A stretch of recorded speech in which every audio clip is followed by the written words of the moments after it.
Well, across the southern border tonight, signs the border crisis may have reached its peak, despite predictions of a nonstop flood of migrants. Some border cities say the number of asylum seekers is dropping, but will that trend hold? Apparently nobody knows right now. KCAL News political reporter Tom Wade is here now live with the very latest from California's border with Mexico and the very latest from our leaders in Washington, Tom. And Juan, I think, you posed the question, what happens next in terms of will there be more people? Officials that we've been talking to say they're just keeping a really close eye. Will there be more people coming later?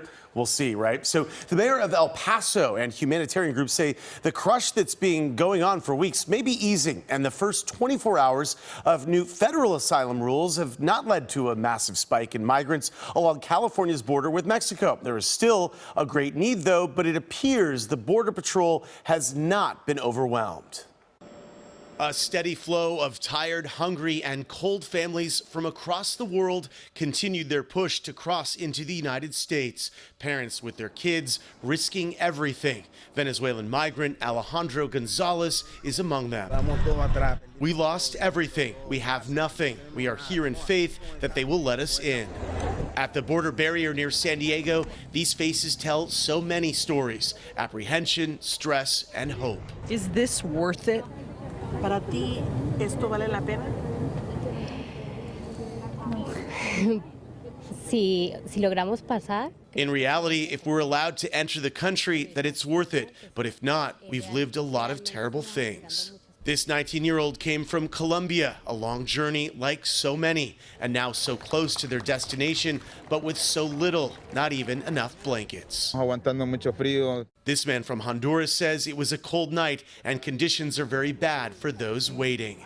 Volunteers are stepping in to help as much as they can. I've been a resident of San Diego for 30 years, and we have never seen what we are seeing today. With so many showing up at the border fence with only the clothes on their backs, volunteers have become a critical lifeline. We've been able to pull it together and answer to the call of bring me water, bring me a blanket, give me some kind of sense of belonging, and that's what we're trying to do. And it's unsustainable, it's unhealthy. We had a couple of people pass out yesterday. A Colombian migrant is a registered nurse in her country, and she was able to help. Despite the crowds of desperate people we saw in San Ysidro Friday, immigration officials say they did not see the feared crush of migrants they were expecting. And in some places, like El Paso, the number of people seeking asylum has actually started to decrease. The Biden administration put in place new rules that migrants can be blocked from seeking asylum in the U.S. if they do not first apply online or seek out asylum in a country they've traveled through to reach the U.S. What we need is Congress to act to pass legislative reform. Everyone agrees that our immigration system has been broken for more than 2 decades. Potentially dealing a blow to the Biden administration's new policies, Mexico announced it won't admit more than 1,000 migrants a day from those expelled from the United States. So a lot going on there. Indeed, Tom, and when you were there at the border, any sense on what's to come based on what you saw while you were there? Well, there was just there's a lot of hope there. There's a lot of apprehension. People are very scared, but they have this belief that, they don't know all these new rules that are coming into place. They don't, because there's rules ending, new rules starting.